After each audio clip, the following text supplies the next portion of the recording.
La conferencia que tengo ahora es estudiar las mujeres como sujetos históricos en América Latina, un derecho conquistado. En América Latina, la historiografía enfrenta dos retos insoslayables. La deconstrucción de una historia eurocéntrica basada en principios y valores considerados universales que distorsionaron la visión y estudios de las culturas que se desarrollaron a lo largo de varios miles de años antes de la conquista española, y la deconstrucción de una historia patriarcal que no visibiliza a las mujeres en los diferentes procesos de nuestra historia. Revertir y transformar esta situación significa visibilizar a las mujeres en sus espacios, prácticas culturales y participación en la historia del continente. Solo así tendremos una historia integral que recoja ambas experiencias. El inicio del cambio en la historiografía se produjo en 1929, coincidiendo con la crisis del capitalismo, cuando Marc Bloch y Lucien Lefebvre fundaron en París la revista Anales de Historia Económica y Social, imprescindible en la renovación del concepto de la historia, porque transformó la forma de concebirla al priorizar una historia social que incluía mentalidades, vida cotidiana, costumbres, familia, sentimientos y subjetividades colectivas, lo que permitió estudiar a las mujeres como sujetos históricos. Según Enrique Hobsbawm, el olvido de las mujeres en la historia es el olvido de las clases oprimidas, que al igual que las mujeres están menos documentadas. Parece imposible, dice, excepto dentro de límites muy estrechos, escribir la historia de un sexo particular separándolo del otro, del mismo modo que es realmente imposible escribir la historia de una clase en particular separándola de la otra, del conjunto. Algunos historiadores sostienen que en el siglo XX expresó la crisis de la historia, pero no es así. En realidad, como señala Paul Beyne, este siglo será reconocido como el refundador de la historia, de una historia que ya no se presenta a manera de recuento del pasado, sino como representación del mismo, y por consiguiente cambiante y acondicionado al presente. En esa perspectiva, los estudios de los últimos años han demostrado que el conocimiento histórico comporta elementos ideológicos y subjetivos. Hasta comienzos del siglo XX, el discurso histórico de América Latina solo consigna mujeres excepcionales por su belleza, virtudes o heroísmo. Se trata de una historia fundada en personajes de la élite, batallas y tratados políticos, escrita por hombres en su mayoría de clases y pueblos dominantes, que interpretaron los distintos procesos y experiencias que ha seguido la humanidad de acuerdo con la división de lo privado y lo público que articula las sociedades jerarquizadas. Se erigieron según el modelo androcéntrico en el centro arquetípico del poder, según el cual los hombres aparecen como los únicos capaces de gobernar y dictar leyes, mientras las mujeres ocupan un lugar secundario en el espacio privado y alejadas de los grandes acontecimientos de la historia. El cambio del discurso de la historiografía tradicional en América Latina se produjo en la década del 60 por la intensa movilización social y política en favor de los derechos civiles, la justicia social, la autodeterminación de los pueblos y la independencia política y económica. Es en el contexto de este proceso que la historia social cambió su eje discursivo hacia una aproximación a los grupos marginales o carentes de poder, entre los que se encuentran las mujeres. El fin de una historia excluyente en términos de clases, etnias y género dio lugar al surgimiento de la historia de las mujeres, estudio que constituye actualmente un campo de investigación donde la dinámica de los cambios y de cuestionamientos responden particularmente a criterios del conocimiento científico. Las mujeres conquistaron así su derecho a una historia en la que dejaron de ser solo víctimas para convertirse en protagonistas. pero además hay que tener en cuenta un hecho muy importante. En América Latina, a partir de la década de 1970, se produjo un notable giro de la historia social que incluyó élites, criollos, mestizos, comunidades campesinas, iglesia, historia agraria, producción, fuerza de trabajo, historia económica y la historia demográfica. Cambio que posibilitó un relato más objetivo de las diferentes etapas del proceso histórico latinoamericano. Posteriormente, el desarrollo de la etnohistoria andina significó un intento sistemático por explicar la originalidad y particularidad del pasado de estas sociedades y un cambio de la visión que se tenía hasta entonces de la organización prehispánica. Me refiero a la organización prehispánica del Tahuantinsuyo, porque los términos de reciprocidad, dualidad y redistribución en la organización del Estado Inca empezaron recién a ser utilizados en nuevas lecturas de las crónicas y de los documentos españoles. Surgió así una historia de las sociedades indígenas con un corpus histórico, con su propia lógica, categorías, mecanismos de resistencia y sobrevivencia. Coadyuvaron evidentemente a una mejor comprensión de la historia de los estudios de género porque plantearon la necesidad de construir categorías absolutas e identificar la opresión femenina mostrando modos y prácticas culturales que les pertenecen a las mujeres. Para Jacques Derrida, hay que reemplazar el raciocinio tradicional practicado en las ciencias sociales por una nueva manera femenina de abordar el pensamiento crítico, con una lógica diferente a la que está aplicada en la historiografía tradicional. Es decir, reescribir la historia desde una perspectiva femenina, plantear nuevas formas de interpretación y revisar conceptos y métodos existentes con el objetivo de convertir a las mujeres en sujetos de la historia, mostrando cómo actuaron y reaccionaron en circunstancias impuestas, inventariar las fuentes con las que contamos y dar un sentido diferente al tiempo histórico. No se trata de separar la historia de las mujeres de una historia general, sino de construir una historia donde las relaciones entre los sexos sean contempladas como entidades sociales, políticas y culturales.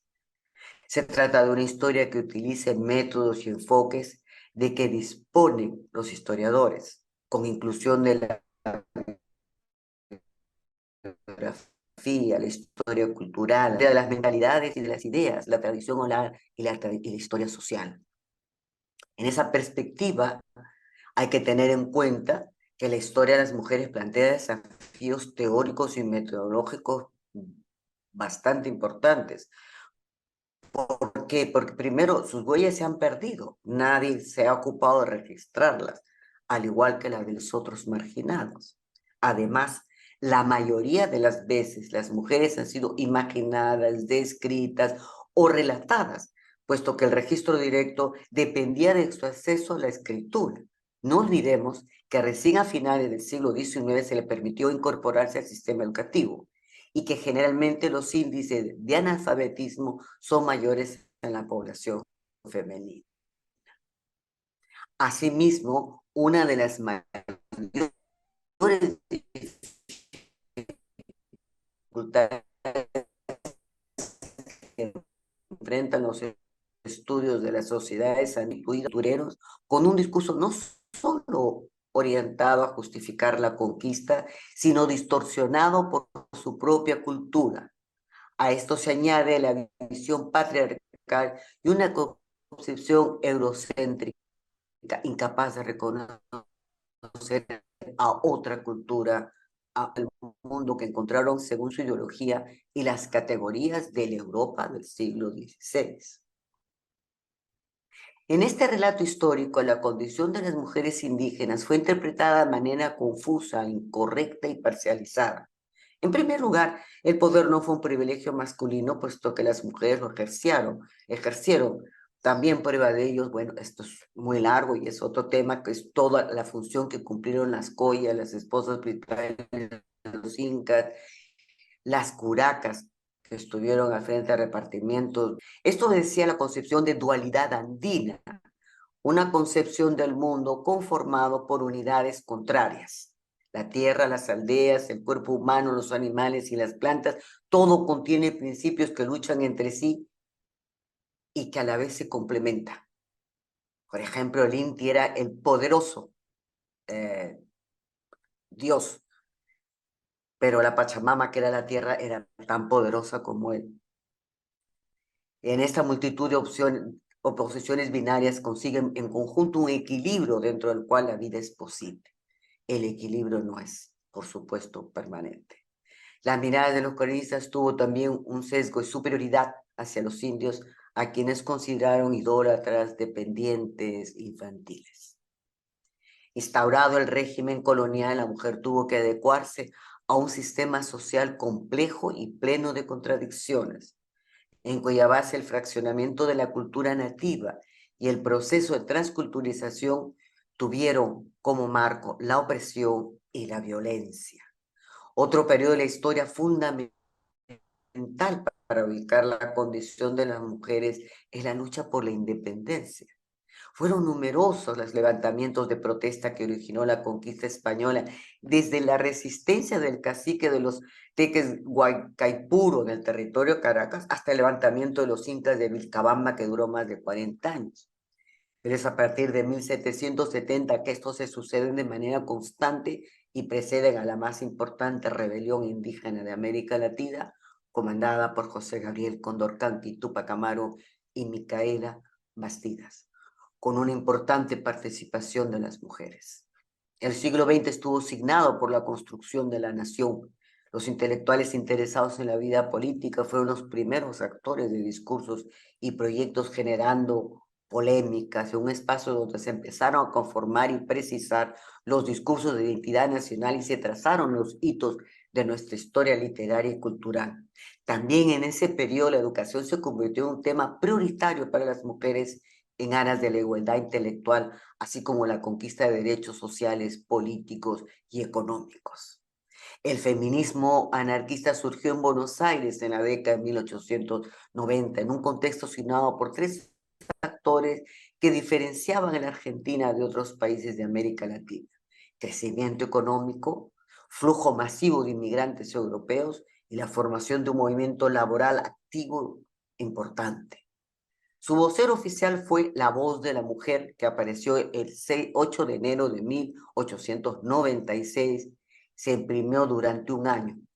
En el editorial del primer número, las mujeres proclamaron: cuando nosotras, despreciables e ignorantes mujeres, tomamos la iniciativa de publicar La Voz de la Mujer, ya lo sospechábamos, oh modernos cangrejos, que vosotros recibiríais con vuestra mecanística y acostumbrada filosofía nuestra iniciativa, porque habéis de saber que nosotras, las torpes mujeres, también tenemos iniciativa y esto es producto del pensamiento. ¿Sabéis? También pensamos. Luego, como sabemos, ya en la segunda conferencia internacional de mujeres socialistas que se dirigió en Copenhague, en 1910, Clara Zetkin propone la celebración del Día Internacional de la Trabajadora, que después se convierte en el Día Internacional en conmemoración a la lucha de las mujeres por su participación y presencia en la sociedad y en el proceso histórico de nuestros países. La apertura de un espacio de participación de las mujeres posibilitó varios hechos importantes: publicación de revistas dirigidas por mujeres, presencias en las huelgas obreras, la lucha por una igualdad jurídica, el acceso de las mujeres a cargos públicos, eh, la lucha por la educación, por ingresar a las universidades. Posteriormente, en la década de los 80, surgieron las organizaciones de mujeres de los sectores urbanos populares que cuestionaron el orden establecido al convertirse en soporte económico de sus hogares frente a la carencia de políticas del Estado y la ausencia de reivindicaciones. La incorporación de las mujeres al mercado de trabajo transformó un ámbito predominantemente masculino. Sin embargo, hay que señalar que se trataba de un trabajo mal remunerado y de escasa calificación. Otro logro importante de esta lucha que debe estudiarse es la obtención del derecho al sufragio. La misma sociedad se mueve signada por elementos de cambio en contraposición con la continuidad de viejas herencias, saturada de contradicciones, donde la cuestión femenina se mantiene en un nivel de permanente confrontación. Por ello es necesario que la práctica democrática abarque más que la existencia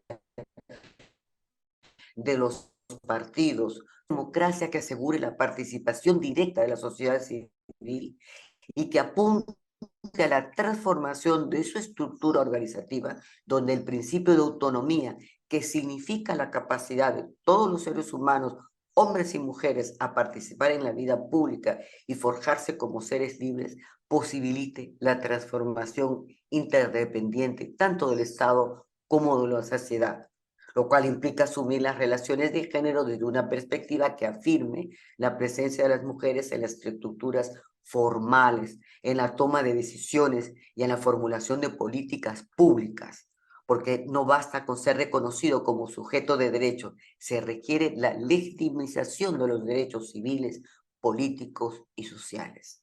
Como vemos, y termino, la historia de las mujeres es un elemento transformador de las mismas mujeres y es un paso decisivo para su emancipación. Una nueva historia significa cambiar todo un andamiaje de ideas y creencias y transformar las actividades femeninas en experiencias definidas y trascendentes. No es muy difícil imaginar que entonces sus experiencias y vivencias serán valoradas en el curso del desarrollo de la humanidad, la cultura y la civilización. Muchas gracias.